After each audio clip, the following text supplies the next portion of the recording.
دیکھو ایک خاتون جس کا حسن و جمال قطعی فانی اور محض عطیہ خداوندی ہے، پھر بھی اپنے حسن و جمال پر اس قدر نازا ہے کہ اس پر سوکن لانا پسند نہیں کرتی، تو وہ رب ذوالجلال اور خالق کائنات جو حسن و جمال کا خالق اور ساری کائنات کا خالق ہے، کیوں کر گوارا کر سکتا ہے کہ مخلوق کسی کو اس کا شریک بنائے۔ السلام علیکم ورحمۃ اللہ وبرکاتہ۔ سامعین و ناظرین، آئیے ایک نہایت خوبصورت واقعہ سناؤں۔ اس سے پہلے آپ سبھی سے درخواست ہے کہ ویڈیو کو لائک کر لے، چینل کو ابھی تک سبسکرائب نہیں کیا ہے تو سبسکرائب کر لے۔ تو مضمون کچھ اس طرح ہے: حسین و جمیل عورت دوسری شادی اور بایزید بسطامی رحمت اللہ علیہ۔ ایک مرتبہ ایک نہایت حسین و جمیل اور پاکباز عورت حضرت بایزید بسطامی رحمت اللہ علیہ کی خدمت میں حاضر ہوئی اور ان سے شکایت کی کہ میرا خاوند دوسری شادی کرنا چاہتا ہے، اس لیے آپ مجھے ایسا تعویذ دے دیں یا اس طرح دعا مانگے کہ وہ اپنے اس ارادے سے باز آ جائے۔ حضرت بایزید بسطامی رحمت اللہ علیہ نے فرمایا: بہن، جب اللہ تعالیٰ نے مرد کو استطاعت ہونے پر 4 تک بیویاں کرنے کی اجازت دی ہے، تو پھر میں کون ہوتا ہوں جو قانون خداوندی میں رکاوٹ آؤں اور حکم خداوندی کی خلاف ورزی کا ذریعہ بنوں۔ اس پر وہ خاتون بہت دل برداشتہ ہوئی اور حضرت کی بارگاہ میں عرض کیا: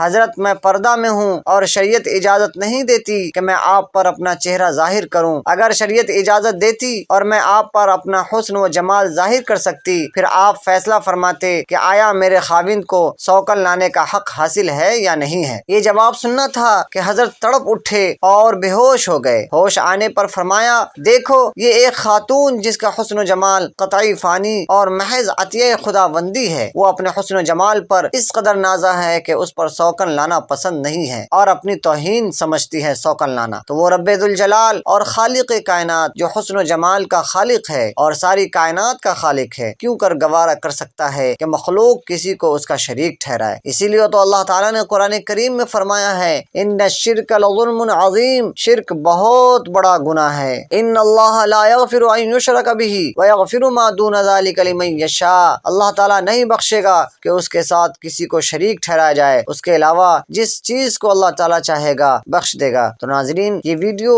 آپ کو کیسی لگی کمنٹ باکس میں ضرور بتائیں، اور صدقہ جاریہ کے لیے ویڈیو کو آگے ضرور شیئر بھی کر لیں۔